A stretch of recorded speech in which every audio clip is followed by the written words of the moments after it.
Wish you all a very happy 73rd Republic Day. Jai Hind. Welcome you all to the training session on ISO 9001-2015 Quality Management System Internal Auditor. Today is the ninth session, and in today's session we are going to cover the clause number 10, that is improvement. It is the last clause of this particular standard, Quality Management System standard, which has three subclauses. The first subclause is general overview about this improvement, general requirements related to this clause. Then 10.2 talks about non-conformity and corrective action. What is non-conformity and what is corrective action, that we will go through, and then what the standards prescribes or require you to follow about the non-conformity and corrective action is given here. And then 10.3 is the continual improvement. The training content is of proprietary nature, so do not share it on any of the public platform, not to your friends, unless and until permitted by us. Share the knowledge, do not share the training contents directly. So clause number 10, that is improvement. Again, as I told you, there are three subclauses, 10.1, 10.2, 10.3. Let us go through that. But before we move there, let us go through the vocabulary. So in the vocabulary, improvement, it is the activity to enhance the performance. So whatever the action, whatever the activities you are performing or you are doing to enhance the performance of anything is known as improvement. You are improving from one stage to another. Means if you are at this level, you want to reach here, you are going to perform certain activities, and that activity which you perform to enhance the performance is known as improvement. This is a improvement. Now, if this activity can be recurring or singular, means it can be one time or it can be you are again and again performing this activity to enhance your performance. You are performing this improvement activity, then again you are improving, again you are performing, again you are improving. So it can be a one time or it can be a recurring also. Now, what is the continual improvement? The standard asks or advocates continual improvement, stresses on the continual improvement. And even this quality management system is a continual improvement tool. So what is this continual improvement? Recurring activity to enhance performance. Means whatever the improvement activity you are doing, whatever the activity you are doing to enhance the performance, that improvement activity you are doing, but it is recurring, it is happening again and again. So that is called continual improvement. For example, you are doing the auditing. So are you doing the auditing only one time? No. You are doing the auditing, you are starting here, you are doing the auditing, you are at this level, you have done the auditing so that you can improve the process. Now, after stabilizing at that particular point, you are not going to avoid you are not going to perform this auditing again. You are going to perform the auditing again to raise the level or to find out whether the system is so you are going to carry out the auditing again. So this activity is going to be performed again and again. So that's why it is called continual improvement. So the activity which you are going to carry out to enhance the performance, but it is a recurring activity. A clarification is given about this in the note 1. The process of establishing objectives, finding opportunities for improvement is a continual process. Through the use of audit findings and audit conclusions, analysis of data, management reviews, or any other means, and generally leads to corrective action or preventive action. So when you are establishing the quality objectives and when you are finding the opportunities of improvement, it is basically continual process.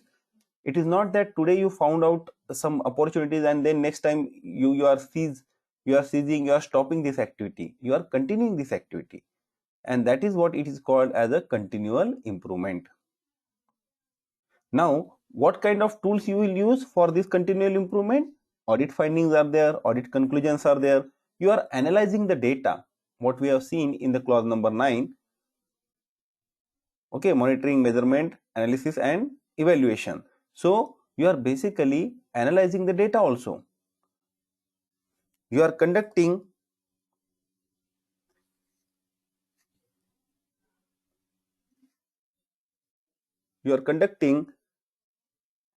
management reviews. So you are conducting management reviews. Why we are conducting management reviews? Because we want to find the opportunity for improvement. We want to continuously, and management reviews is not performed only once. You are going to perform it again. It is a periodic, it's a continual thing. Okay, again after some months, some whatever the time period you have decided, आप लोग और एक बार उसको carry out करोगे. So that activity is basically occurring again and again, and that is why it is called as a continual improvement.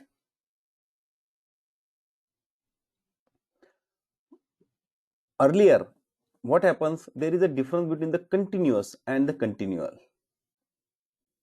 Okay, it's a continuous and a continual. But in 1990s, when they developed ISO 9001 2000, another version previous to previous this one, they have debated on whether not to use this continuous to continual. Then this ISO-TC committee, technical committee, 176 number, who works on the quality management or quality management standards. And in this subcommittee number 2 has developed this standard of ISO 9001. So this technical committee decided that continuous was unforeseeable because it means an organization had to improve minute by minute, whereas continual improvement means stepwise improvement or improvement in segments. Okay, so if we say it's the continuous improvement, organization has to that's why the word has been used, continually improve the quality management system, not continuously. Continuous means minute by minute or day by day, every day. No, this is not the intent of this standard. They asking you to perform a periodic, regular, recurring activity for enhancing the performance. Like Kaizen is a continuous, not continual. Kaizen is continuous. You start at one process, you improve it. Then again, you are going to perform another Kaizen activity to improve it further. So Kaizen is a continuous improvement, whereas quality management system is a continual improvement. Got it? Because this clause is of improvement, and in this there are two things we have seen till now: vocabulary, improvement, whatever the activity you carry out to enhance the performance is improvement, and continual improvement means recurring activity of enhancing the performance. Like you are carrying out the audit, you are analyzing the data, you are doing the management reviews, you are taking certain corrective and preventive actions so that you can improve the things further.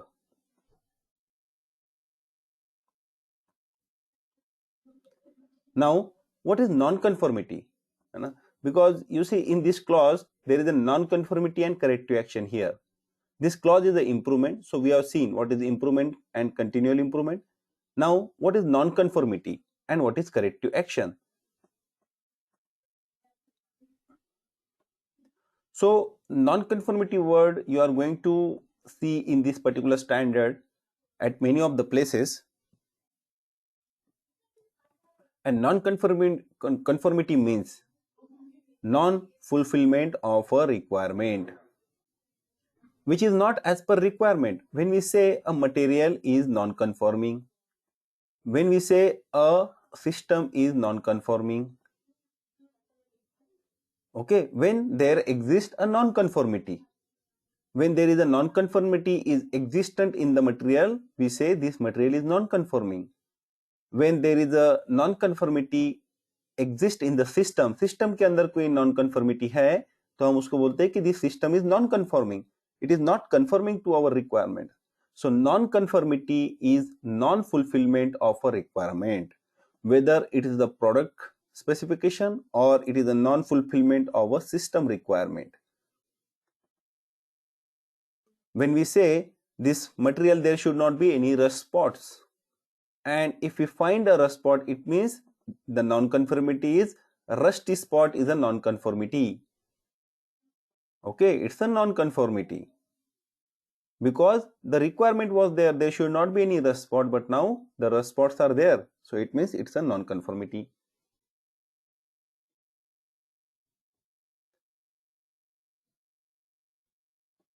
Now what is the requirement then? We are saying it is a non-fulfillment of a requirement. Then what is the requirement? Requirement, needs or expectation that is stated, generally implied or obligatory. है ना? So the needs or expectation that are stated means requirement,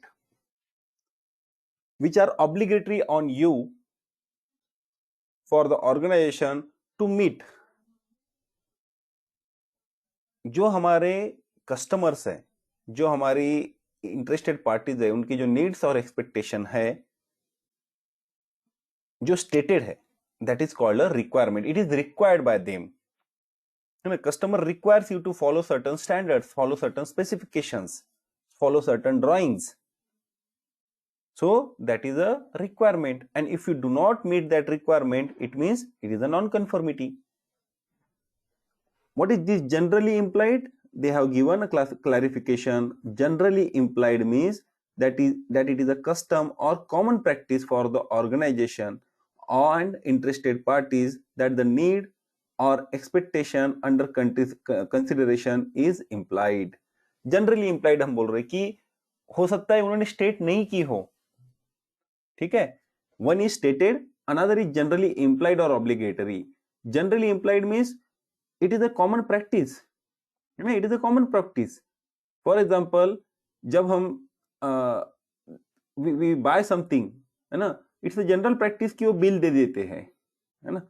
और कभी कभी अगर नहीं देते, it's not a general practice, then you have to ask. Normally जब हम क्रेडिट कार्ड से बिल पेमेंट करते हैं, they give you a customers copy. अगर नहीं चाहिए तो आपको बोलना पड़ता है कि please don't give me that customers copy. तो generally implied, it is normally understood कि yes, people need to give you that particular copy of this one statement. Similarly जब हमको कस्टमर कोई ऑर्डर करता है या कोई हमारी इंटरेस्टेड पार्टी है, इट इज जनरली इंप्लाइड कि यस, हमको उनको टाइमली पेमेंट करना है हमारे सप्लायर को. कभी कभी स्टेटेड रहता है, कभी कभी इट इज जनरली इंप्लाइड कि yes we have to do that. Customer के बारे में जो हमारे पास स्टेटमेंट आया हुआ है रिक्वायरमेंट्स का, that is one thing, and certain things you need to follow. If customer has not specified any packing, that doesn't mean you are sending the material without any action, without any proper packing. You need to send that with a particular packing. For example, when you order online, okay, when you order online, they are packing it in some carton box, some paper packing, some polythene packing, whatever is there. But it is generally implied that yes, you need it in a packaged form. You don't accept it in an open form. Similarly, when we order something, okay, when we order something from the our vegetable vendor also, normal thing, you are not saying कि कभी कभी हम बोलते हैं कि yes अच्छा अच्छा ही देना, अदरवाइज नॉर्मली आप ऑर्डर कर देते हो उसको. इट मीन्स कि यस आपके पास आपको अच्छा ही मटेरियल चाहिए. It is a generally implied thing, that is your requirement.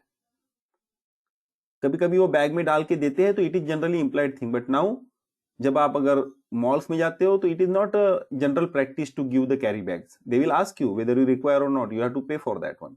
But earlier it was a general practice. It was general practice, so you don't need to ask them for the bag, they will give you by default. So by default कोई requirement होता है, उसको भी आपको meet करना है. So requirement is not only stated, it is a generally implied or obligatory on the organization by way of certain rules and regulation. A specified requirement is one that is stated. For example, document information. Stated means आपके पास drawing आई, आपके पास specification आया, आपको उसको meet करना ही है ना? तो that is a requirement.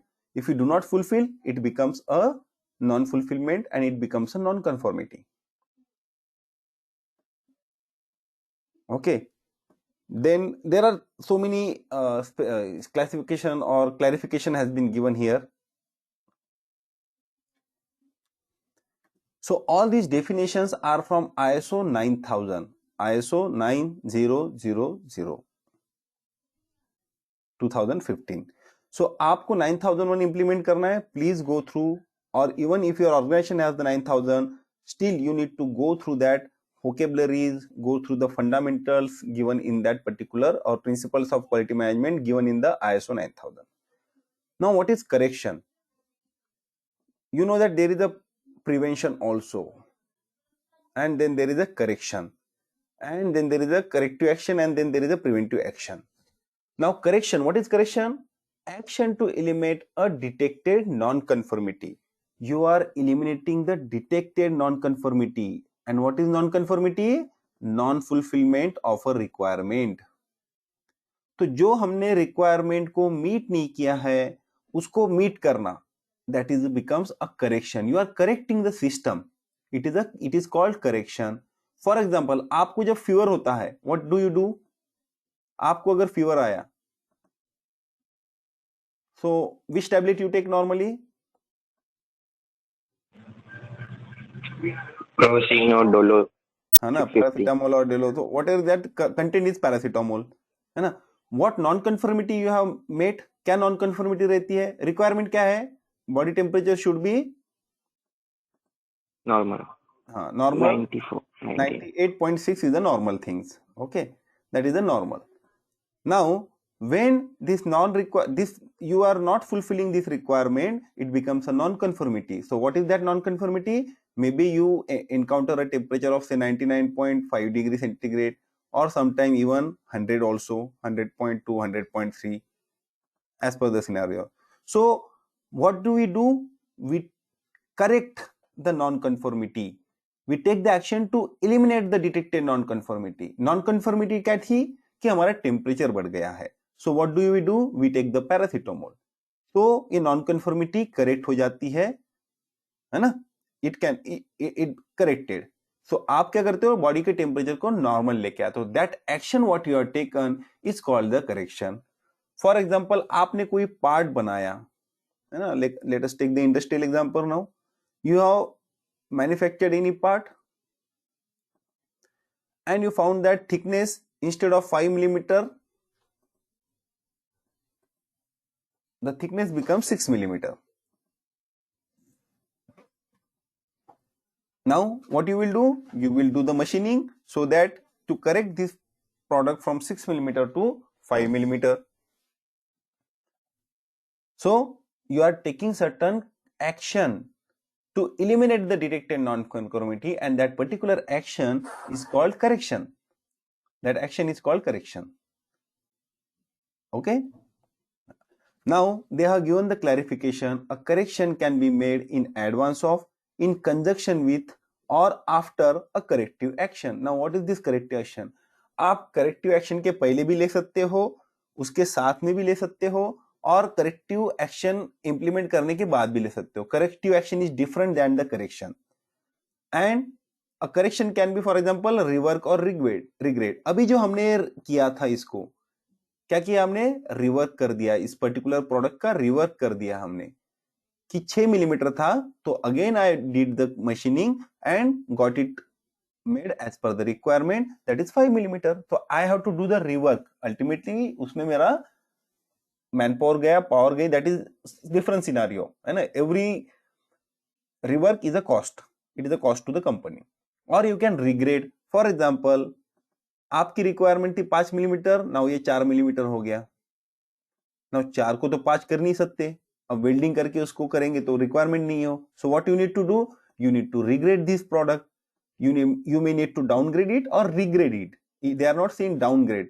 So you will sell this sheet as a 4 millimeter. You are selling this plate as a 4 millimeter plate instead of 5 millimeter. So that is called regradation. सो हम जो correction लेते हैं, आपके यहाँ पे अगर कोई batch बना and that batch is not meeting certain parameters, तो आप क्या करोगे, you will try to correct it.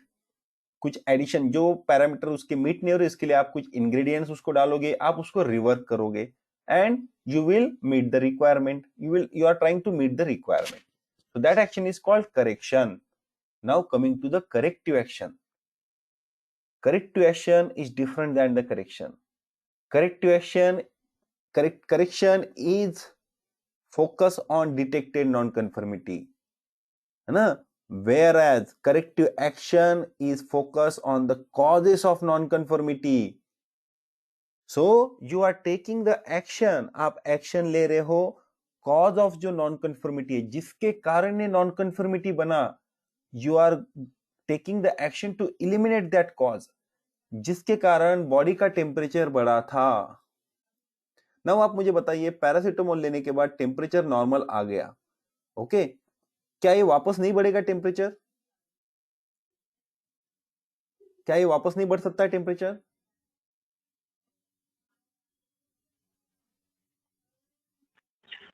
बढ़ सकता है सर, है ना। नॉर्मली क्या होता है, हम लेते हैं 4-6 घंटे के लिए, हमको आराम मिलता है, दैट्स व्हाई दे प्रिस्क्राइब कि 6 घंटे में एक बार ले लो, because they know you are not working on the root cause by taking the paracetamol. आप क्या करते हो, आप जस्ट सिम्टम को ट्रीट कर रहे हो कि टेम्परेचर मुझे नीचे लेके आना है। Actually temperature is not a problem, है ना, टेम्परेचर इज अ इंडिकेशन, वो आपकी बॉडी की तरफ से इंडिकेशन है कि yes something is wrong. Now what is wrong, what is the cause of this elevated temperature?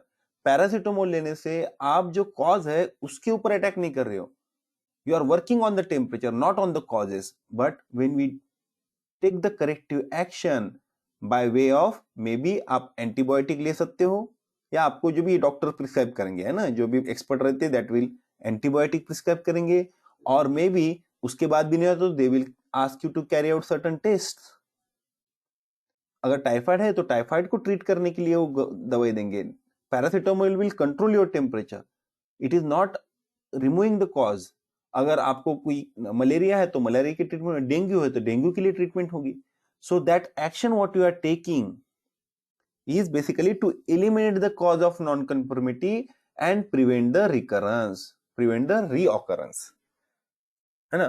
Now that doesn't mean कि आपको कभी इसके बाद कभी होगा ही नहीं डेंगू, ऐसा है ही नहीं, इट विल हैपन। बट ये जो सिनारियो था, ये पर्टिकुलर जो आपका टेम्परेचर खराब हुआ था, जो बढ़ रहा था, उसके लिए आप जो रूट कॉज जिसके कारण बढ़ रहा था, whether it's malaria, whether it's typhoid, whether it's normal viral fever, आप उसके लिए जो एक्शन लेते हो that is the corrective action.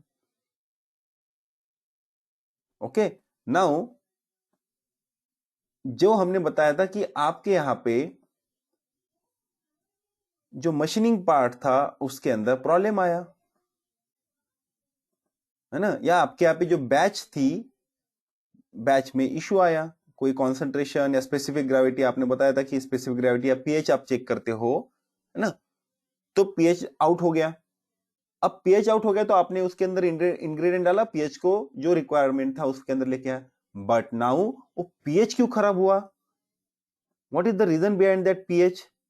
So you need to find out the root cause, and for that first you need to find out the probable causes, and this probable causes can be find out, one of the way is by way of fishbone diagram,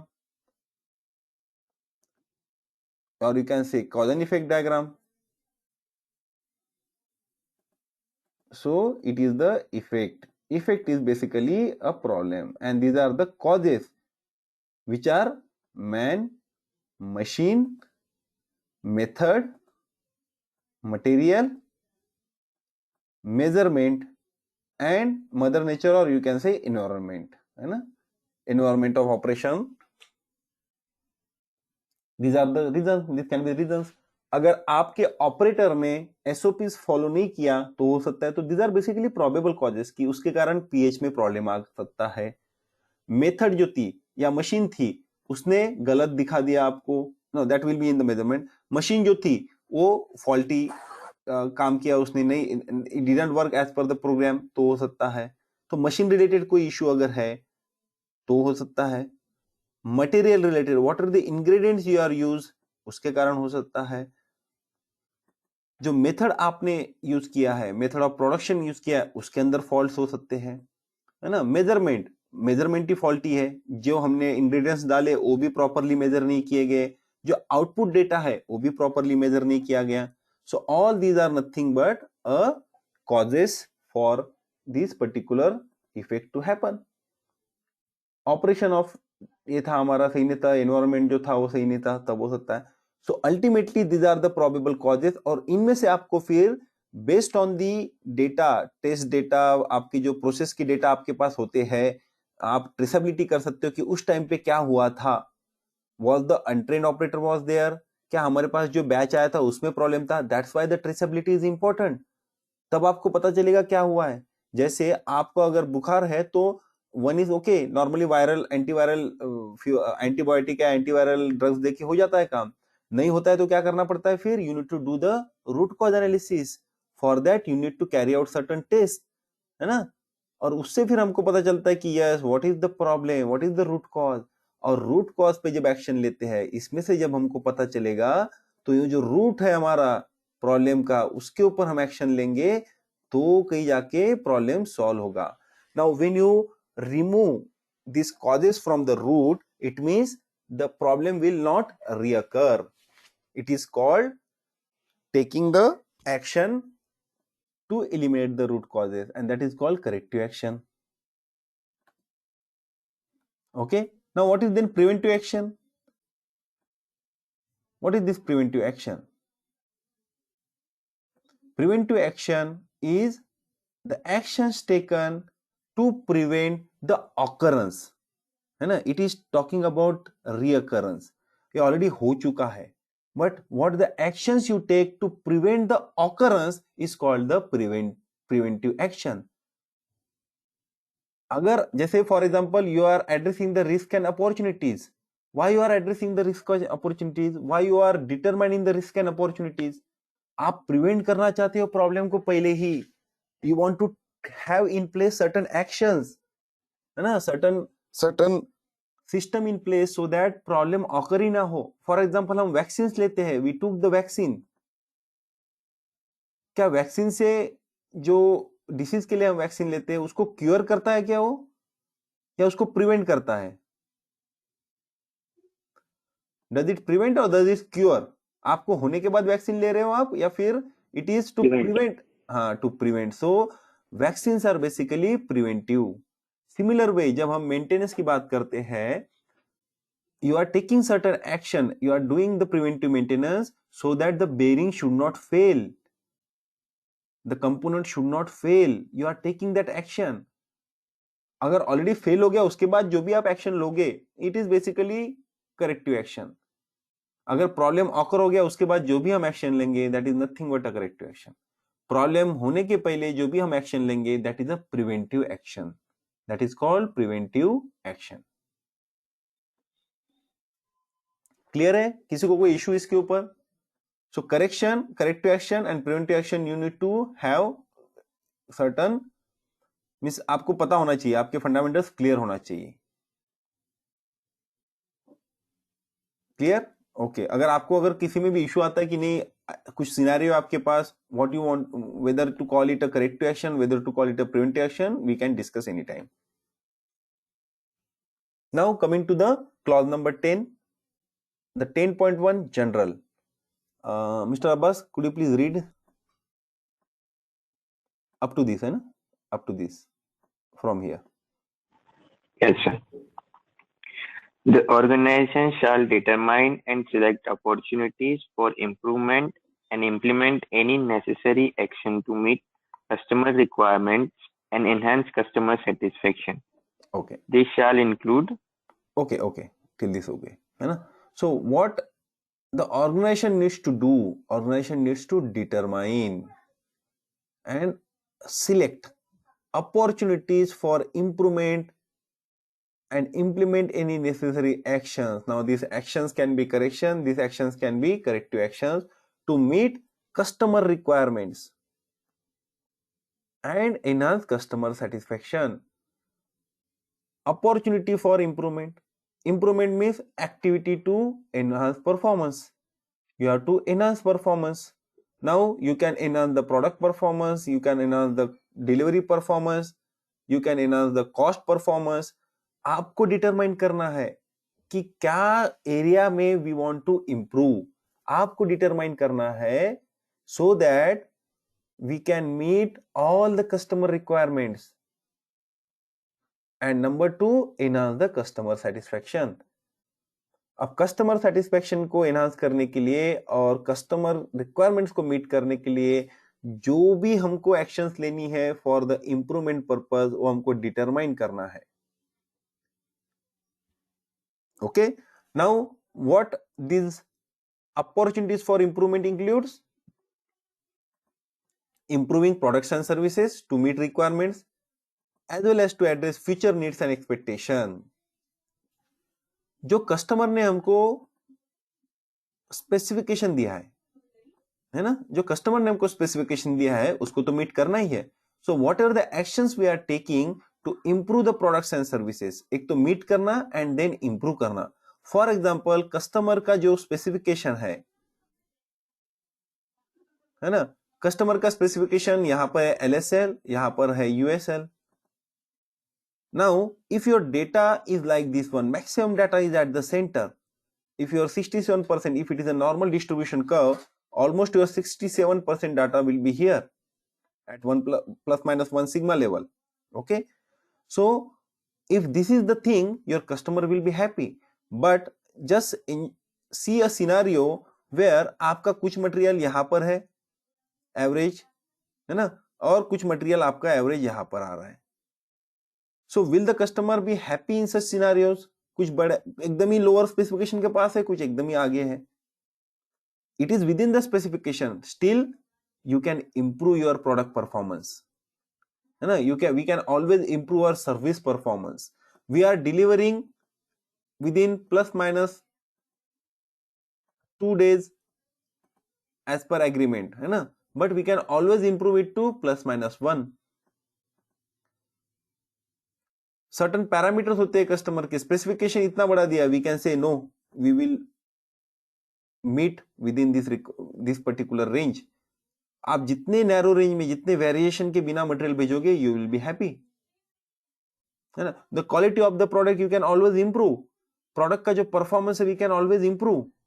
cost of the product we can always improve, means lower कर सकते हैं cost optimisation कर सकते हैं हम. सो जो भी products and services customer की है उसको तो मीट करना ही है. साथ ही साथ अगर कोई फ्यूचर नीड्स एंड एक्सपेक्टेशन है, whether it is related to the cost, whether it is related to the production volume, अगर उनकी रिक्वायरमेंट है वो मीट करने के लिए जो भी हमको एक्शंस ले सकते हैं, दिस शुड बी टेकन. तो अल्टीमेटली हमको इंप्रूवमेंट करना है.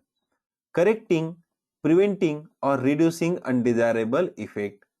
जो भी अनडिजायरेबल इफेक्ट है, जो भी नॉन कन्फर्मिटीज है बेसिकली, है ना, उनको आप करेक्ट करो, आप उनको ट्राई करो, प्रिवेंट करो बाय वे ऑफ से poka yoke, mistake proofing in the plant कि वैसा हो ही नहीं. डिटेक्शन लेवल आप बढ़ा सकते हो, ऑटोमेशन पे जा सकते हैं हम.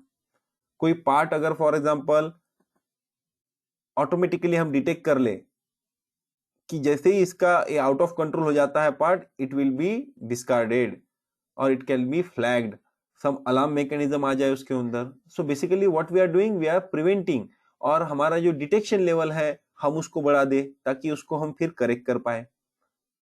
और we can reduce the undesirable effect, we can take certain action so that जो प्रॉब्लम है उसके जो अनडिजायरेबल इफेक्ट्स है वो रिड्यूस हो जाए. So we can improve all this things, improving the performance and effectiveness of the QMS.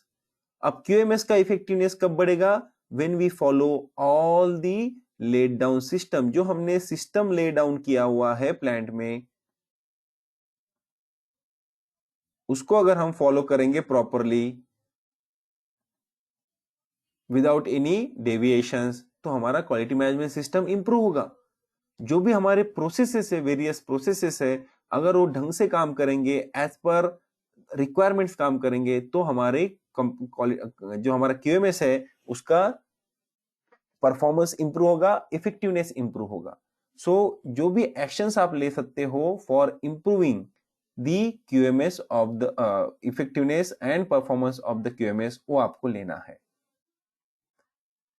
Examples of improvement can include correction, corrective action, continual improvement, breakthrough change, innovation and reorganization. ठीक है, continual improvement of the QMS recurring activity है improvement की, that is a continual improvement. Breakthrough change, some innovation आप करते हो, कोई innovative product लाते हो, that is nothing but a improvement. कुछ नया पैकेजिंग आप कस्टमर को बताते हो, या even for your in house manufacturing, processing, कुछ नया चीज लेके आते हो, तो it is called breakthrough change. कुछ इनोवेटिव थिंग कर सकते हो, जैसे लोगों ने इनोवेशन किया, एलईडी बल्ब से हम सीएफ नॉर्मल बल्ब से हम सीएफएल में गए, सीएफएल से हम फिर एलईडी बल्ब में गए. This is nothing but innovation. Normal keypad से हम टच स्क्रीन पे चले गए, एंड्रॉइड मोबाइल्स पे चले गए. So these are basically innovations. So this kind of improvements, these are basically you are addressing the future needs and expectation. आज भी आपको लगता होगा whatever the gadgets you are using, it can be further improved. अब ये जो needs and expectation है, जो कंपनी मीट करेगी, they will capture the market because they are enhancing the customer satisfaction. Okay? So improvement हमको as a organisation determine करना है और सिलेक्ट करना है अपॉर्चुनिटीज फॉर इम्प्रूवमेंट. एंड अगर आपको इस क्लॉज को मीट करना है, तो आपको देखना है कि मैनेजमेंट जो है या ऑर्गेनाइजेशन जो है, how they are driving the improvement in the organisation. एक तो होता है कि जो हमने प्रोडक्ट हमारे यहाँ पे बन रहे हैं, उसके अंदर नॉन कंफर्मिटी आता है, तो हम उसके ऊपर एक्शंस ले रहे हैं और करेक्टिव एक्शंस ले रहे हैं. करेक्ट एक्शन लेना, इसका मतलब you are improving the product performance because you are not allowing it to reoccur, है ना, इट विल नॉट रीऑकर. तो करेक्टिव एक्शन ले रहे हैं नहीं रहे, काइजन एक्टिविटीज हो रही नहीं है, हो रही है आपके यहाँ, ऑडिटिंग प्रॉपर हो रहा है नहीं हो रहा है, मैनेजमेंट रिव्यू मीटिंग्स हो रही है नहीं हो रही है. ठीक है, what R&D activities being perform to enhance the product performance, productivity improvement के लिए क्या कर रहे हैं हम. So all these are basically the examples of improvement.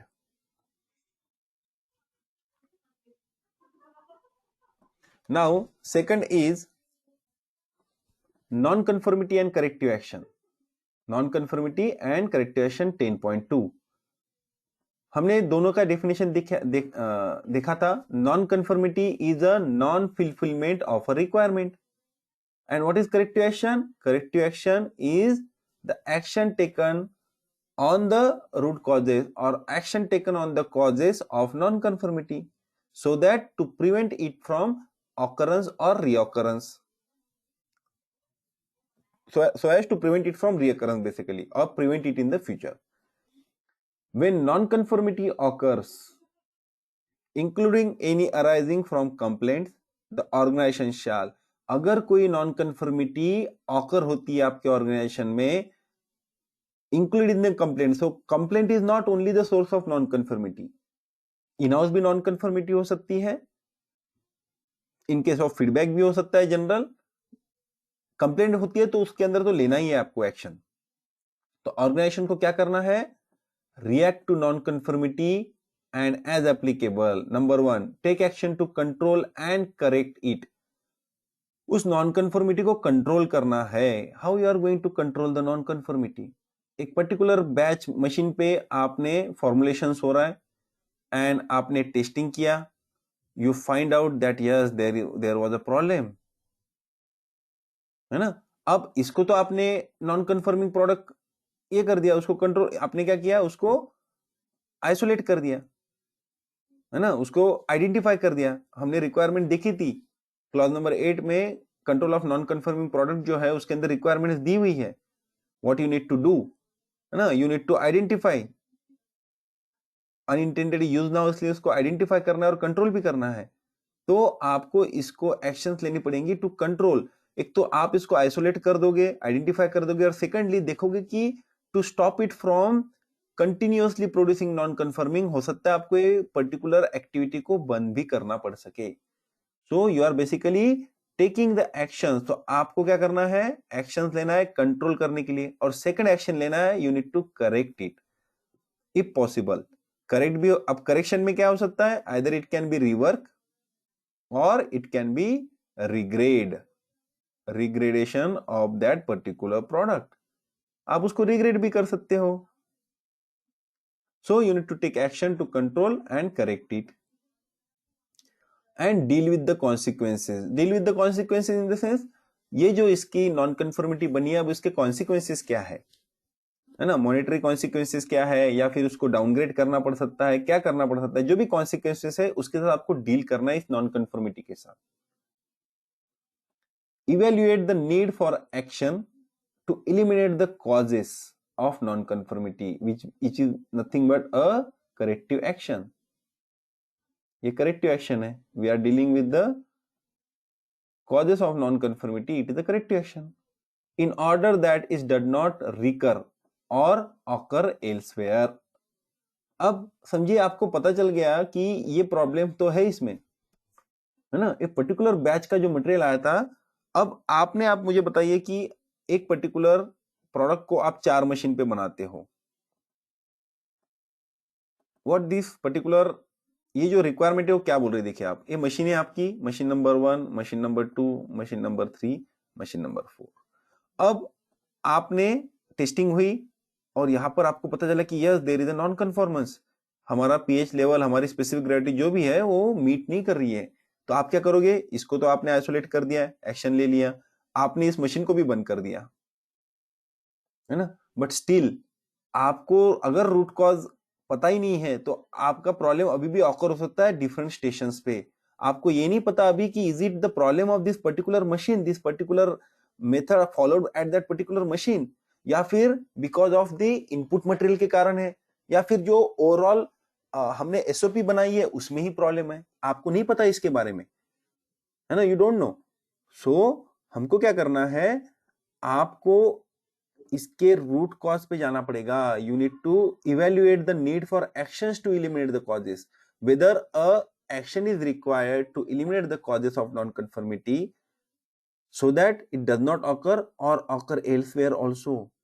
तो आपको सिर्फ यहीं पे नहीं लेना एक्शन, आपको बाकी जगह पे भी लेना है, so that this non-conformity doesn't occur in other stations also, है ना. This is what they are saying, occur somewhere else. And how you are going to evaluate the need for action? Reviewing and analyzing the non-conformity. तो जो non-conformity happen हुई है ना, उसको review करना है आपको. ये स्टैंडर्ड बोलता है कि you need to review it first and analyze the non-conformity. Now you can use various tools for analyzing, है ना, कि क्या टाइप की नॉन कंफर्मिटी है. some statistical tools, some technical tools. से फॉर एग्जांपल अगर आपके पास मैकेनिकल कंपोनेंट है तो आप उसके ऊपर जो फ्रैक्चर एनालिसिस हम करते हैं, दैट यू आर डूइंग, कि मटेरियल एनालिसिस, फ्रैक्चर एनालिसिस हम करते हैं. अगर कोई केमिकल है तो आपको केमिकल एनालिसिस परफॉर्म करना पड़ेगा बैच पे. सो फॉरेंसिक एनालिसिस हमको उसके ऊपर करनी पड़ सकती है नॉन कंफर्मिटी के ऊपर, to get the insights into more detail. तभी तो हम इवेल्युएट कर पाएंगे need for actions to eliminate causes, that is corrective action. Determining the causes of non conformity. Causes of non conformity जो मैंने फिशबोन डायग्राम बोला था, that is a one of the way and the best way I can say to determine the probable causes and then arrive at a root causes of non-conformity. तो आपको review करने हैं, analyse करना है non conformity को, आपको causes जो है नॉन कंफर्मिटी के उसको डिटरमाइन करना है, and determining if similar non conformities exist और कुड पोटेंशियली ऑकर, जो मैंने बताया था बाकी मशीन में भी आ सकती है क्या. तो आपको इवेल्युएट करना है बाय वे ऑफ दिस. तो कोई भी नॉन कन्फर्मेंस अगर आपके यहाँ पे ऑकर होता है, maybe related to the product, maybe related to the your processes, related to the system, और कंप्लेंट जब कस्टमर से आता है तो करना ही है, बिकॉज यहाँ पे तो बोला ही है including anything arising from the complaints. तो हमको क्या करना है, उसको रिव्यू करना है, एनालाइज करना है, डिटरमाइन करने हैं कॉजेस ऑफ नॉन कंफर्मिटी. उन्होंने नहीं बोला है कि फिशबोन डायग्राम ही यूज करना है, कॉज एंड इफेक्ट डायग्राम ही यूज करना है. You can use any tool as desired by you for determining the causes. Brainstorming करना है, डिटरमाइनिंग करना है आपको कि कहीं दूसरी जगह भी ये नॉन कन्फर्मिटी आ सकती है क्या, दूसरे बैच में भी आ सकती है क्या।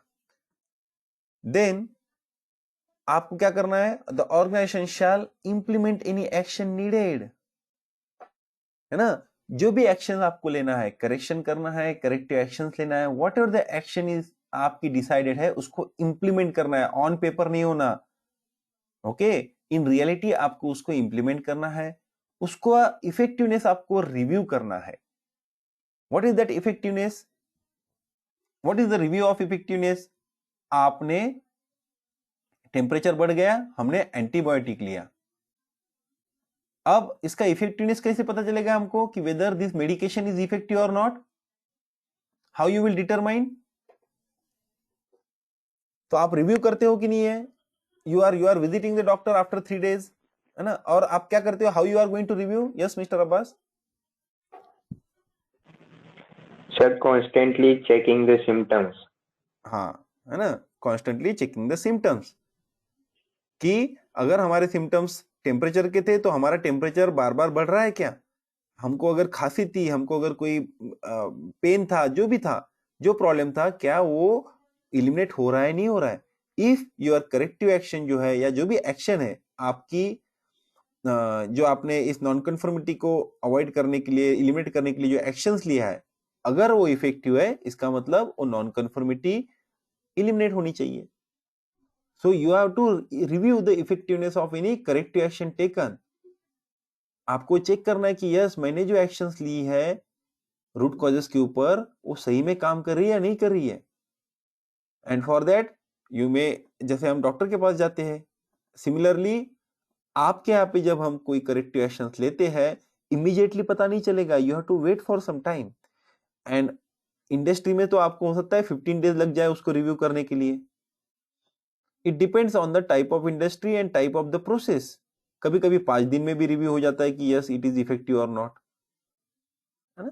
सो आपको वेरिफिकेशन जरूर करना है ना, आपको रिव्यू जरूर करना है कि हमारी जो करेक्टिव एक्शन हमने इंप्लीमेंट की है as a result of non conformities, चाहे कंप्लेंट से आई हो, है ना, जैसे कंप्लेंट से कोई आती है, हम बोलते कि no there was a problem in the setting of a process parameter, हमने उसको रिडिजाइन कर दिया प्रोसेस पैरामीटर को, now we are maintaining this particular parameter. अब जैसे ही वो लगा दिया हमने process parameter, it will not start giving you the result, you have to may be wait for certain time period, और फिर आप चेक करोगे कि ये नॉन कंफर्मिटी अगेन ऑकर हो रही है क्या, अगर नहीं हो रही इसका मतलब यस, जो हमने एक्शन लिया है दैट इज वैलिड, है ना, और आप इसको फिर क्लोज कर सकते हो। पर आपको जो भी करेक्टिव एक्शन हम ले रहे हैं, you have to review the effectiveness, update risk and opportunities determined during the planning. अब देखिए कि कोई चीज ऑगर की होती है क्योंकि हमने रिस्क एंड अपॉर्चुनिटीज में अगर इसको नहीं लिया था, हमने इस पर्टिकुलर सिनारियो को, ठीक है ना, अगर हमने लिया था तो हमने जो एक्शंस लिखे थे वो इफेक्टिव नहीं, इसका मतलब then you have to work on the actions कि क्यों वो एक्शन में प्रॉब्लम आया था।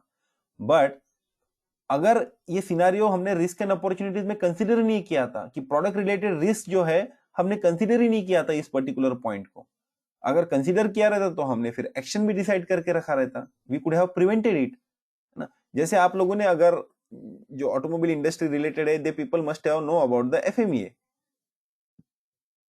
है ना, FMEA is a very good preventive tool, failure mode and effects analysis, one of the 5 core tool of IITF की जो 5 कोर टूल्स है,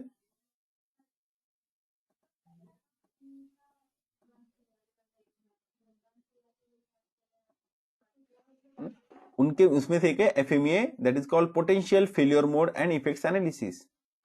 इसके अंदर it is a very good preventive tool, हर प्रोसेस, हर प्रोडक्ट कैरेक्टरिस्टिक्स को पहले ही चेक किया जाता है during the designing stage, during the process design stage, कि ये पर्टिकुलर थिंग किस तरह से फेल हो सकती है, और अगर ये फेल होती है तो उसके कॉन्सिक्वेंसेस क्या होते हैं, है ना, और उसके लिए हमको डिटेक्ट करने के लिए एग्जिस्टिंग कंट्रोल क्या है, उस पर्टिकुलर थिंग को प्रिवेंट करने के लिए हमारे पास क्या कंट्रोल्स है, उसका ऑकरेंस भी देखा जाता है कि ये कितनी बार ऑकर हो सकती है या होती थी, based on the historical data, market data, या प्रीवियस प्रोजेक्ट के जो हमारे डेटा रहते हैं उसके बेस पे, और उसको एक रेटिंग दी जाती है, and they always try to improve upon this particular potential failures, उसके लिए एक्शंस कंटिन्यूअसली लेते रहते हो ताकि ये ऑकर ही ना हो। और अगर ऐसा कुछ ऑकर होता है तो what they will do, they go and review this FMEA again, और अगर उनको लगता है कि नहीं इसके अंदर कुछ प्रॉब्लम रह गया है डॉक्यूमेंटेशन में या एक कोई सिनेरियो छूट गया था, तो they will again update the FMEA. Similar thing ISO 9000 is asking you, क्योंकि आपको रिस्क एंड अपॉर्चुनिटीज जो डिटरमाइन करनी थी related to conformity of the products and processes, जो रिलेटेड टू QMS रिस्क थी हमने जो एड्रेस की थी, अगर ये सिनारियो ऑकर हुआ है तो आपको रिव्यू करना है आपकी रिस्क एंड अपॉर्चुनिटीज को, और उसके अंदर अगर जरूरत है तो अपडेट करना है, because they are thing if necessary, okay, it is not compulsory, if necessary आपको वो अपडेट करनी है। Now if non-conformity occurs, the organization shall make changes to the QMS. आपको क्वालिटी मैनेजमेंट सिस्टम में चेंजेस करने हैं इफ नेसेसरी। कोई method of production है, कोई क्वालिटी प्लान्स है ना, कोई आपका जो सैम्पलिंग प्लान है, कंट्रोल प्लान्स है, क्वालिटी प्लान्स है, ठीक है, प्रोसीजर्स है, हैंडलिंग मेथड्स है, प्रिजर्वेशन मेथड्स है, because all these are part of your quality management system. हमने प्रिजर्वेशन में देखा था, अगर कोई नॉन कन्फॉर्मेंस ऑकर होता है because of the preservation, transportation, अब कस्टमर से कंप्लेंट आई कि yes there was a contamination of the water with the contamination of the product with the water which resulted into rustiness, और अगर chemical product है तो उसके अंदर स्पिलेज हो गया फॉर एग्जांपल, है ना, तो आपको फिर फाइंड आउट करना है कि क्या कॉजेस थे उसके, फिर उसके ऊपर आप एक्शन लोगे, और उसके बेस पे कोई अगर आपको एसओपी नहीं क्रिएट करना है या एग्जिस्टिंग जो हमारी एसओपी थी उसके अंदर चेंजेस करना है, तो आपको वो करना है। So if necessary you have to make the changes to the QMS. Corrective action shall be appropriate to the effects of the non-conformities encountered. तो जो हम करेक्टिव एक्शंस ले रहे हैं ना वो एप्रोप्रिएट होना चाहिए, सुटेबल होना चाहिए वो नॉन कन्फर्मिटी के लिए जो हमने इनकाउंटर की है। ओके, इसमें किसी को कोई डाउट? 10.2.1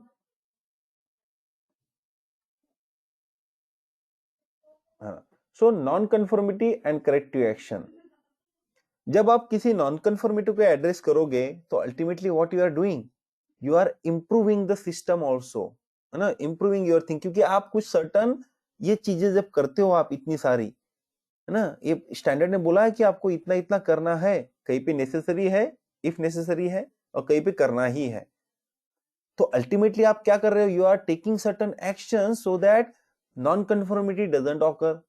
नॉन कन्फर्मिटी नहीं आए ऑकर हो रही, इसका मतलब you are fulfilling the requirements customer की और जो भी इंटरेस्टेड पार्टीज है उनकी, एंड कस्टमर की जब हम नीड्स एंड एक्सपेक्टेशन मीट करेंगे तो कस्टमर सेटिस्फैक्शन भी इंप्रूव होगा, and this is what is asked in the 10.1 ना। So that is the importance of this non conformity and corrective action. अब 10.2.2 में क्या बोल रहे हो, the organisation shall retain documented information. आपको अब डॉक्यूमेंटेड इंफॉर्मेशन रखनी ही है, जहां जहां पे ये चीजें आती है डॉक्यूमेंटेड इंफॉर्मेशन वो आपको रखना ही है, on the nature of non conformities and any subsequent action taken. तो आपके पास डेटा होना चाहिए कि क्या क्या नॉन कन्फर्मिटीज हमने इनकाउंटर की थी, कब कब की थी, bye way of your internal audits के कारण था, आपके प्रोडक्ट की जो टेस्टिंग होती है उसके कारण था,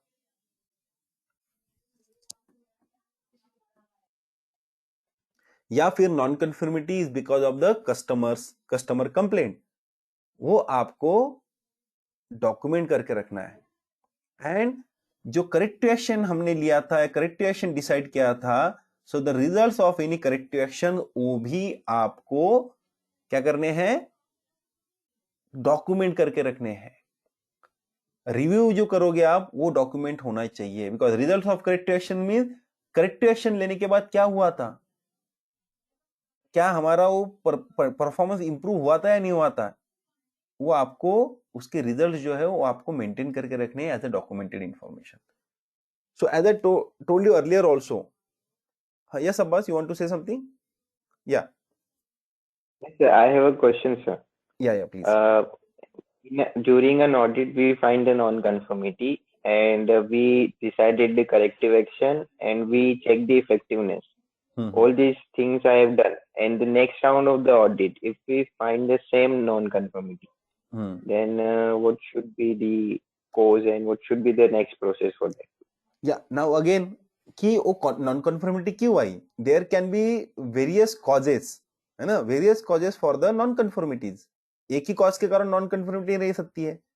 अगर वो सेम कॉज के कारण when you do the cause analysis, ठीक है, जैसे अभी टेम्परेचर की बात ले लेते हैं हम। ओके, आपको टेम्परेचर हुआ, आपने एक्शंस ले ली, करेक्टिव एक्शन भी ले लिया आपने, एंटीबायोटिक वगैरह जो लेनी थी उसको रूट से आपने खत्म कर दिया। अब दैट डजंट मीन कि आपको कभी बुखार होगा ही नहीं, है ना, हो सकता है बुखार होगा, ठीक है, but is that because of, हो सकता है एक हफ्ते बाद ही चालू हो जाए, है ना। तो आपको ये देखना है कि क्या वो बुखार किसके कारण है, what is the cause behind that, is it because of some other, means dengue हो गया है क्या इस बार, तो हो सकता है वो कॉज कुछ तो भी डिफरेंट हो, और ऐसा कॉज होगा जो आपने पहले उसको ये नहीं किया होगा, डिटरमाइन नहीं किया होगा, तो आपको फिर उसके ऊपर ये करनी है, एक्शंस लेनी है, that is allowed, that is not a problem. आपको इसके ऊपर भी काम करना है कि हमने इसको पहले डिटरमाइन करके क्यों नहीं रखा, उसके लिए हमको क्या कुछ प्रिवेंटिव था या नहीं था। Certain things you can not prevent at all, उसके लिए नहीं कर सकते हो आप, हाँ उसका ऑकर होने का चांस कम कर सकते हो by taking certain actions, but आप उसको 100% इलिमिनेट नहीं कर सकते हो, है ना। जैसे डेंगू की कोई वैक्सीन थोड़ी बनी है, नहीं बनी है, तो टाइफाइड की कोई वैक्सीन नहीं बनी है, अभी बच्चों को दे देते हैं हम, बड़े नहीं लेते हैं हम, तो हो सकते देयर आर चांसेस कि हमको हो जाए, वो कॉन्ट्रैक्ट हो जाए, बट उसको अवॉइड करने के लिए जो जो कर सकते हैं हम कर सकते हैं। सिमिलर वे प्लांट में भी ऐसा ही है, आपके ऑडिट में एक नॉन कन्फॉर्मेंस मिला, है ना, कि ट्रेनिंग जो है, ट्रेनिंग प्रोसेस में ही नॉन कन्फर्म मिला, I am not going to the product, है ना, हम ट्रेनिंग प्रोसेस की बात करते हैं, उनका जो प्लान वर्सेस अचीवमेंट था, क्वालिटी ऑब्जेक्टिव जो था वो मीट नहीं हुआ, या उन्होंने इफेक्टिवनेस कैरी आउट नहीं किया, क्योंकि ट्रेनिंग का इफेक्टिवनेस कैरी आउट होना चाहिए, that is one of the requirement. आपके इंटरनल ऑडिट में आपको पता चला कि यस ट्रेनिंग तो हुआ है, बट उसका वो ट्रेनिंग का इफेक्टिवनेस कैलकुलेट ही नहीं किया गया। नाउ ट्रेनिंग का इफेक्टिवनेस कैलकुलेट क्यों नहीं किया गया? वन थिंग इज दैट, क्या आपके सिस्टम में ये जो क्वालिटी प्रोसीजर बनी थी ट्रेनिंग की, उसके अंदर डिफाइंड था कि नहीं था? अगर वो डिफाइंड था फॉर एग्जांपल, तो okay, system wise you are okay, there is no system non conformity, है ना, सिस्टम तो डिफाइंड है, इसका मतलब लोगों ने उसको इंप्लीमेंट नहीं किया।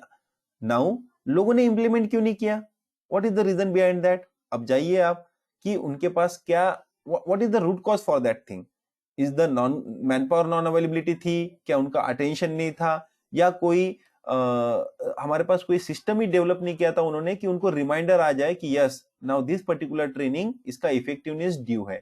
अगर आपने सिस्टम बना के रखा है कि we are carrying out effectiveness evaluation of the training after 30 days, अगर वो सिस्टम ही नहीं है, अगर आपने वो फॉलो नहीं किया है, तो आपके पास रिमाइंडर नहीं आ रहा है 30 दिन के बाद, तो ओके, आपने करेक्टिव एक्शन बताया कि yes we will set certain things कि हमको रिमाइंडर आ जाए ऑटोमेटिकली, या फिर हमको मंथली कैलेंडर में दिख जाए कि इस महीने में क्या क्या ट्रेनिंग की इवेल्युएशन हमको करनी है। ये आपको किसने बताया? एचआर ने बताया, करेक्टिव एक्शन, है ना। आपने वो एक्सेप्ट भी किया एज ऑडिटर, और फिर आपने जब नेक्स्ट ऑडिट हुआ 6 महीने बाद, है ना, 6 महीने बाद अगर अगेन सेम नॉन कन्फर्मेंस मिलता है, ठीक है ना, अगर सेम नॉन कन्फर्मेंस मिलता है एंड उसका रीजन भी वही है कि लोगों ने ध्यान ही नहीं दिया, इसका मतलब it is a complete negligence, it is a complete negligence by the particular persons, disrespect of the system. और ये जो चीजें हैं ये आपको, yes missus Deshmukh, I will come to you, let me finish this. इस चीजों को आपको हाईलाइट करना है टू द टॉप मैनेजमेंट, ठीक है ना। दैट्स वाई अगर आप याद करोगे 9.2 क्लॉज नंबर 9.2 ऑफ इंटरनल ऑडिट में दिया है कि results of the audit need to be communicated to the management. तो आपको उनको बताना है कि ये repetitive nature of non conformance है। कहीं कहीं पे आप सिस्टम लगा दोगे, सब कुछ लगा दोगे, उसके बाद भी होगा, it means it is the disrespect, negligence by the people. और अगर उसका कुछ और ही रूट कॉज है तो भी आप उनको बोल सकते हो कि इसका मतलब आपने पिछले बार जब रूट कॉज एनालिसिस किया था, you have not done the proper root cause analysis, superficial किया था, ऊपर ऊपर से देख लिया आपने बस सिस्टम को। तो इंटरनल ऑडिट्स को आपको बहुत सीरियसली लेना है। एंड आई नो कि कॉन्फ्लिक्ट्स आते हैं, लोग अगर आप टॉप मैनेजमेंट को बताओगे तो there will be certain internal conflicts, है ना, अच्छा नहीं होता है, बट कुछ तरीका निकालना पड़ता है सो दैट उनको समझाना पड़ेगा कि yes we are doing it for the betterment. Internal audit के कितने भी नॉन कन्फॉर्मेंस निकले, नो प्रॉब्लम, आप वो म्यूचुअली सॉल्व कर सकते हो। बट आप सोचिए बोलना कि अगर कस्टमर ने ऑडिट कर दिया आपका या फिर थर्ड पार्टी ने ऑडिट किया और उसके अंदर अगर मिली तो टॉप मैनेजमेंट कैसे आपको ग्रिल करेंगे, है ना। So this is how you need to handle. Yes yes Mrs Deshmukh please, you have a question, Mrs. Deshmukh, you have raised the hand.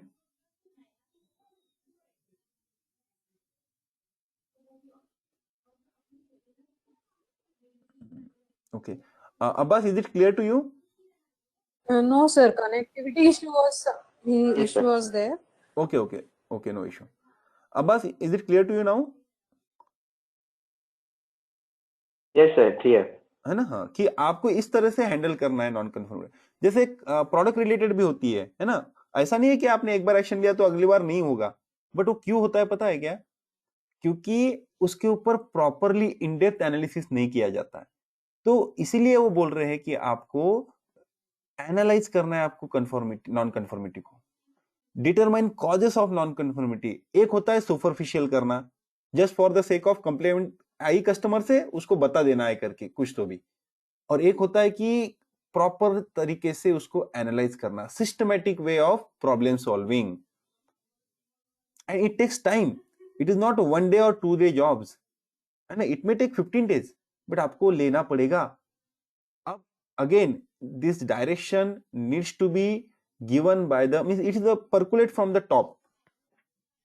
जो लोग काम करते हो तो ठीक ही है, बट जो टॉप मैनेजमेंट होती है, जो आपके यूनिट हेड होते हैं, जो आपके सेक्शन हेड्स होते हैं, उन लोगों को एक अप्रोच, एक कल्चर जो है, क्वालिटी कल्चर ऑर्गेनाइजेशन में बिल्ड करना पड़ता है कि हमको सुपरफिशियल काम नहीं करना है, at least for the non कन्फॉर्मिटीज।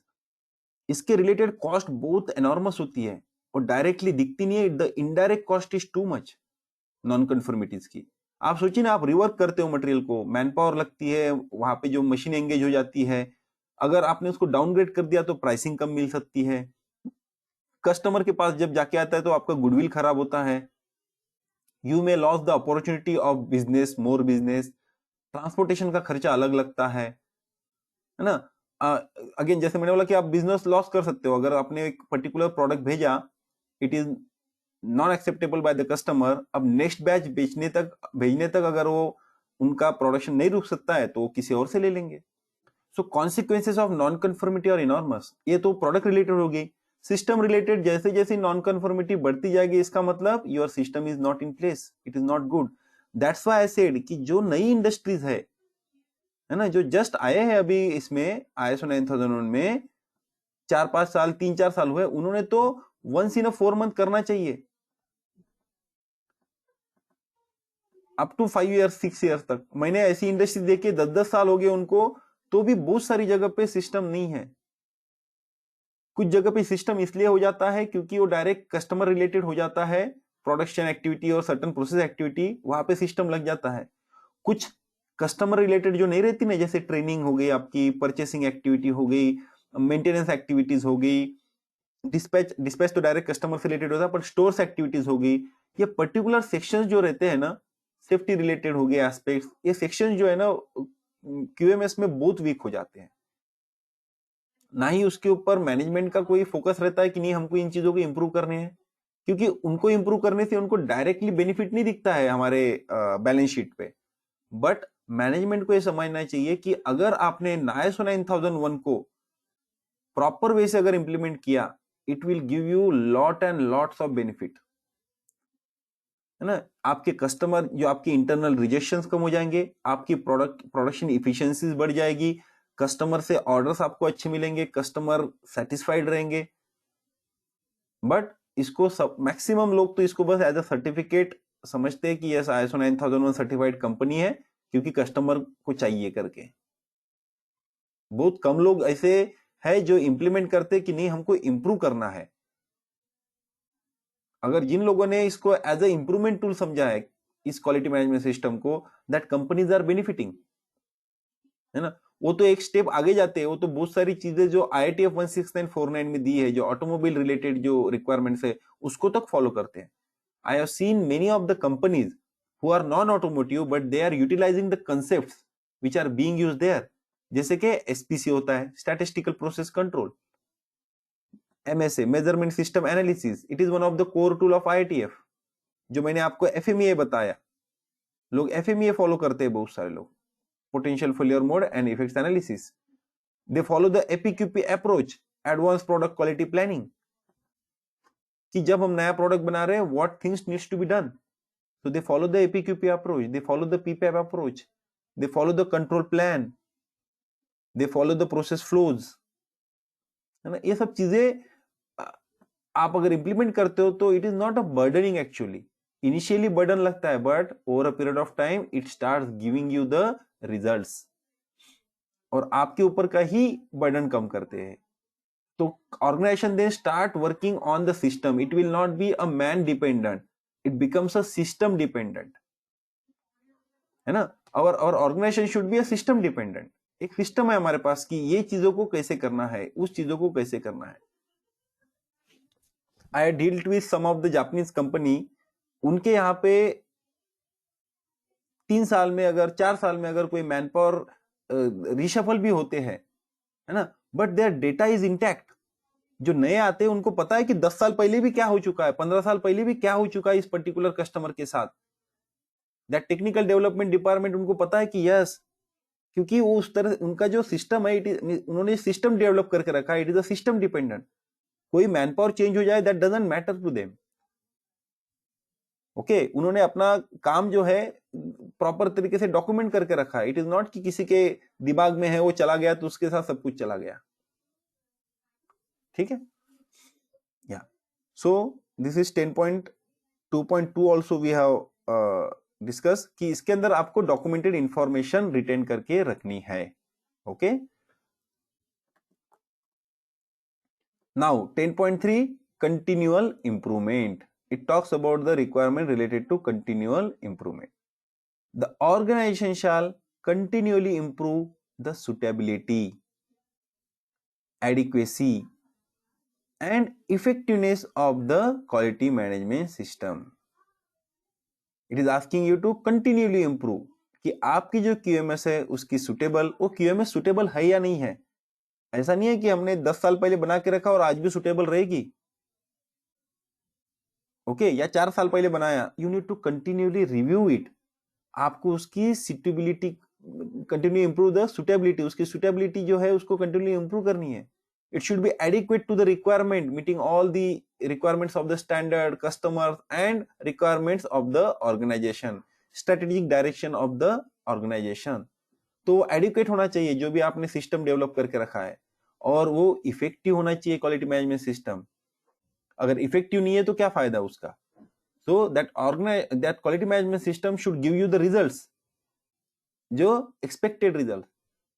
The organization shall consider the results of analysis and evaluation and the outputs from management review to determine if there are needs and opportunities that shall be addressed as part of continual improvement, है ना। तो जो भी हमने analysis किया हुआ है, the results of analysis and evaluation, जो हमारे MRM है, जो हमने 10.1 में देखा था, analysis and evaluation, sorry 9 clause number में हमने देखा था एनालिसिस, उन्होंने बताया था कि आपको क्या क्या एनालाइज करना है ना। प्रोडक्ट के परफॉर्मेंसेस है, आपके डिलीवरी परफॉर्मेंसेस है, कस्टमर के जो आपके वेंडर्स है उनके परफॉर्मेंसेस है, वो सब चीजें उन्होंने बोला था। कस्टमर सेटिस्फेक्शन आपको मॉनिटर करना है, एनालाइज करना है। सो जो चीजें हमने एनालाइज की है उसके जो रिजल्ट्स है एनालिसिस के, उसको कंसीडर करना है उसको। एंड जो मैनेजमेंट रिव्यू मीटिंग है उसके जो आउटपुट्स थे हमारे, जो अपॉर्चुनिटी फॉर इंप्रूवमेंट है, कोई हमारे रिसोर्स रिक्वायरमेंट्स है ना, ये सब, या changes to the quality management system है, तो जो आउटपुट मैनेजमेंट रिव्यू के जो आउटपुट्स रहते हैं उसके बेस पे हमको ये चेक करना है कि are there any needs and opportunity, जिसको हमको एड्रेस करना है ताकि हम कंटिन्यूअली इंप्रूव करें हमारे क्वालिटी मैनेजमेंट सिस्टम को। So this clause number 10 is a part of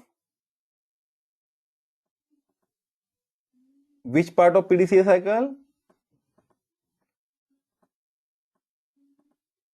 What you are doing actually here? आपने चेक किया, इसका मतलब आप क्या कर रहे हो? हाँ, एक्ट। आपने क्या किया? यहाँ पे एनालिसिस किया, इवेल्युएशन किया, विच इज क्लॉज नंबर 9। फिर आपने इसके ऊपर, ये देखो यहाँ पे क्लियर कट बोल रहा है कि जो results of analysis and evaluation है, क्यों हमको इंटरनल ऑडिट करना है, क्यों हमको एमआरएम कंडक्ट करना है जो कि 9 नंबर में बोला है, क्यों हमको प्रोडक्ट की जो हमारे डाटा है, प्रोसेस के जो परफॉर्मेंस है, हमारी जो क्यूएमएस की प्रोसेसेस है, उसको एनालाइज क्यों करना है और उसको इवेल्युएट क्यों करना है अगेंस्ट द क्राइटेरिया, ताकि हम जो गैप्स रहेगी उसके बेस पे कंसीडर कर सके, डिटरमाइन कर सके कि yes, are there any needs for improvement that needs to be address to improve our process. फिर क्या होगा? अगेन आप कुछ डिसाइड करोगे, कंटिन्यूअस इंप्रूवमेंट एक्टिविटीज या इंप्रूवमेंट एक्टिविटीज। अगेन आप उनको प्लानिंग, उन्होंने क्या बोला है आपको, जो हम प्लानिंग करते हैं क्यूएमएस की, कॉन्टेक्स्ट ऑफ द ऑर्गेनाइजेशन हो गया, आपकी needs and expectation of parties होगी, जो प्रोसेसेस है हमारी प्लानिंग में, हम जो प्रोसेसेस करते हैं प्लान, वो सब चीजों को, रिस्क एंड अपॉर्चुनिटी जो है उसको अगेन आपको अपडेट करना पड़ेगा। Again you will do something, again you plan कि ये जो हमने एक्शंस डिसाइड की है, क्या क्या एक्शंस लेना है, उसको आपको और प्लान करना पड़ेगा। आप प्लान करोगे कि किस तरह से मैं रूट कॉज को ए करूंगा, फिर अगेन आप वो रूट कॉज को इंप्लीमेंट करोगे, एक्चुअल एक्शंस लोगे, अगेन आप इवेल्युएट करोगे। उन्होंने बोला है कि आपको उसका इफेक्टिवनेस इवेल्युएट करना है, और अगेन आप चेक करोगे कि यस, इज इट सुटेबल, अगर सुटेबल है तो ओके, है ना। सो ये कंटिन्यूअस प्रोसेस चलते रहेगा, ये PDCA cycle. And this clause number 10 is the act, but it's not the end. I can say it's the beginning again for the addressing new opportunities for improvement. Clear? So this is the clause number 10. So with this, all clauses are over. Now what we did basically, कि हमने आपको पूरे clauses का क्यों in depth बताया, because as a internal auditor आपको पता होना चाहिए, ओके, आपको ये पता होना कि what are the various requirements. जब रिक्वायरमेंट्स है तभी तो हम ऑडिट कर पाएंगे। We are basically auditing against the requirement, है ना। नाउ ऑडिटिंग के दो अप्रोच होते हैं जो मैं आपको बताऊंगा डिटेल में जब हम कल से शुरू करेंगे ऑडिटिंग का। बस just to give you the introduction about that topics what we are going to cover from tomorrow. Auditing दो चीजों पे हो सकता है, एक तो चेकलिस्ट बेस पे कि हम चेकलिस्ट बना ले। आप एचआर में जब ऑडिट करने जाओगे तो एचआर रिलेटेड अप्लीकेबल क्लॉजेस कौन से है ना, उसके अप्लीकेबल क्लॉजेस कौन से हैं, और उसके ऊपर फिर आप क्वेश्चंस बना लो कि ये क्लॉज में मैं एक क्वेश्चन पूछूंगा। There are certain clauses which are directly related to the HR, and then there are certain auxiliary clauses कि यस, नीड्स जो आपके नहीं क्या नीड्स एंड एक्सपेक्टेशन सबके लिए ये है, अप्लीकेबल है। रिस्पॉन्सिबिलिटी ऑथोरिटी सबके लिए अप्लीकेबल है ना। इंटरनल ऑडिटिंग सबके लिए एप्लीकेबल है। एनालिसिस ऑफ द डेटा सबके लिए एप्लीकेबल है। क्वालिटी ऑब्जेक्टिव्स सबके लिए एप्लीकेबल है। तो वो सब तो आप उनके अंदर चेक करोगे, है ना, और ये भी चेक करोगे आप।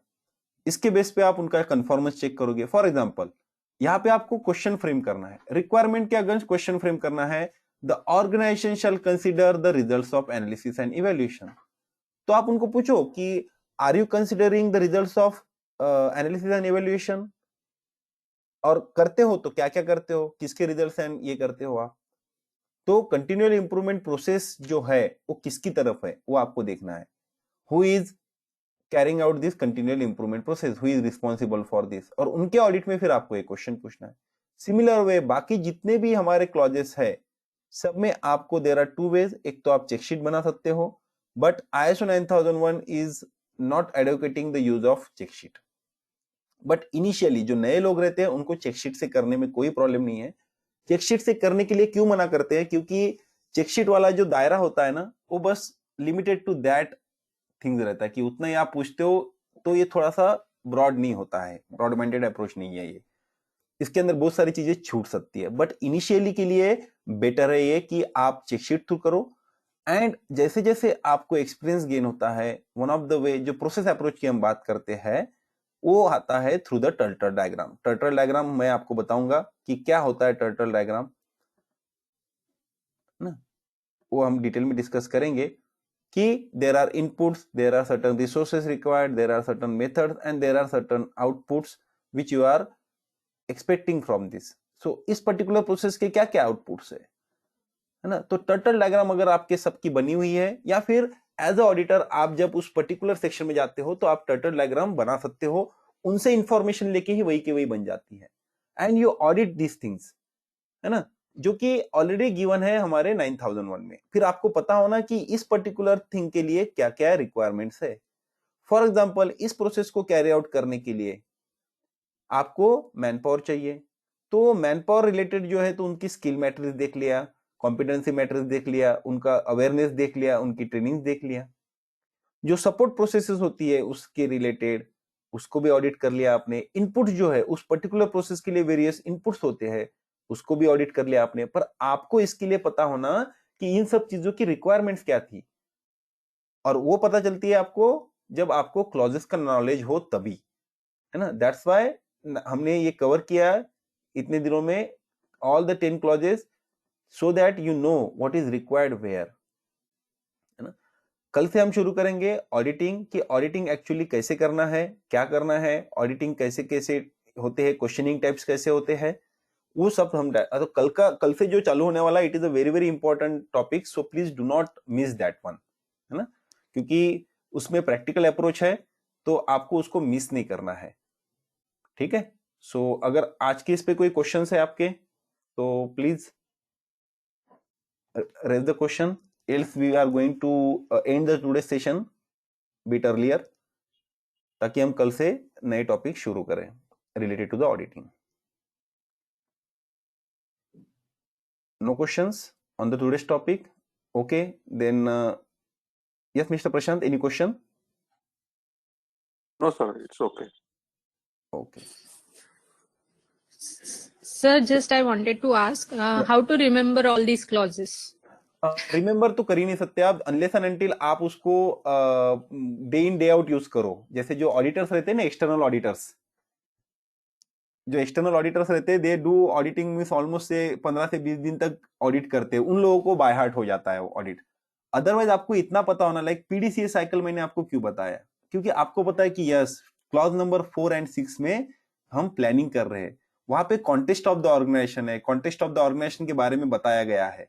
You don't need to by heart all this clauses, वो कभी होगा भी नहीं। और ऑडिटिंग करने जब हम जाते हैं you can always keep a copy of 9001 with you, but आपको ये पता होना कि कहाँ पे क्या ढूंढना है, and for that you should know कि कहाँ पे क्या रिक्वायरमेंट है। जैसे ट्रेनिंग रिलेटेड रिक्वायरमेंट है, कहाँ पे होगी वो, कौन से क्लॉज में है, अब ये आपको पता होना एटलीस्ट कि 7.2 नंबर इज अ कॉम्पिटेंस, ठीक है। अब वो कॉम्पिटेंस में हमको जाना पड़ेगा। एक्सटर्नल प्रोवाइडर रिलेटेड रिक्वायरमेंट कहाँ पे दी है, which clause talks about the external providers. सबसे पहले तो ये पता होना कि मेन क्लॉज क्या है। तो एक्सटर्नल प्रोवाइडर क्लॉज नंबर 8 में है, क्लॉज नंबर 8। हाँ, नाउ क्लॉज नंबर 8 में तो बहुत सारे क्लॉजेस है, इसमें से कौन सा क्लॉज होगा, इज इट 8.4? 8.6. हाँ 8.6 है ना, तो 8.6 8.4 है कि 8.6? Very good. Good. 8.6 I think so. 8.6 control of non confirming product होगा। 8.6. हाँ 8.4 आई है। अच्छा, हाँ 8.4 है and 8.6 is the control of 8.4. Non confirming products, है ना। 8.3 जो है हमारा डिजाइनिंग के लिए दिया गया है। तो नोबडी इज एक्सपेक्टिंग कि आप लोगों को पता होना चाहिए, पर आपको ये पता होना कि हाँ मुझे 8 में तो जाना है, और 8 में से आप देख सकते हो कि यस कहाँ पे हमारा है वो 8.4 में, तो 8.4 में रिक्वायरमेंट दी गई है। जब आप इंटरनल ऑडिट 4-5 ऑडिट परफॉर्म करोगे, ठीक है, तब आपको क्लैरिटी आना शुरू हो जाएगी, yes this is what were required, है ना। मैं एक सिंगल पेजर आपके साथ शेयर करूंगा आज, जिसके अंदर हमने जो क्लॉजेस है सभी क्लॉजेस डाले हुए हैं एंड उसके सब क्लॉजेस डाले हुए हैं। तो सिंगल पेजर है, तो उसको भी आप हाथ में, मींस आपके पास अगर कहीं पे लेके रख देते हो आप, तो आप उसको रेफर कर सकते हो, है ना। बाय हार्ट होने में बहुत टाइम लगता है, इवन आप मुझे भी पूछोगे तो आई डोंट नो, अगर आप मुझे क्वेश्चन करोगे कि ये कहाँ पे है, तो मैं भी कंफ्यूज हो सकता हूँ। अच्छा. एंड नोबडी इज एक्सपेक्टिंग कि नहीं हमको बाय हार्ट होने चाहिए, आपको रिक्वायरमेंट पता होना, मेन इज द रिक्वायरमेंट कि कहाँ पे क्या है। जैसे ऑडिटिंग है, हमको पता है ऑडिटिंग रिलेटेड हमारे 9.2 में दिया है, 9 क्लॉज में दिया हुआ है ना, तो उस तरह से हमको याद रखना है। मैनेजमेंट रिव्यू जो है, यस 9 क्लॉज में जाना पड़ेगा, मे बी 9.3 है वो, तो 9.3 में जाके मैनेजमेंट रिव्यू के लिए इनपुट रहते हैं, मैनेजमेंट रिव्यू के आउटपुट रहते हैं, क्या मैनेजमेंट रिव्यू कैरी आउट किया कि नहीं किया, there are certain requirements.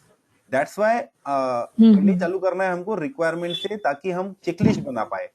Checklist बनाया इसका मतलब आपको पता है कि these are the requirement. Checklist बनेगी आपकी ऑडिट के जो क्लॉजेस है ना, इनके सभी उसके बेस पे ही चेकशीट बनती है, तो आपको क्लैरिटी आ जाएगी कि यस ये हमारे रिक्वायरमेंट्स है, तो आपको हो जाता है वो फिर, और 4-5-10 ऑडिट कैरी आउट करोगे तो सब याद हो जाता है।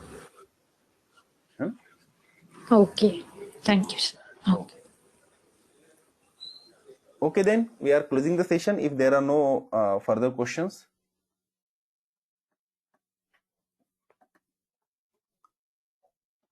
Okay, so bye bye, good night, see you people tomorrow, and wish you all again 73rd Republic Day to you.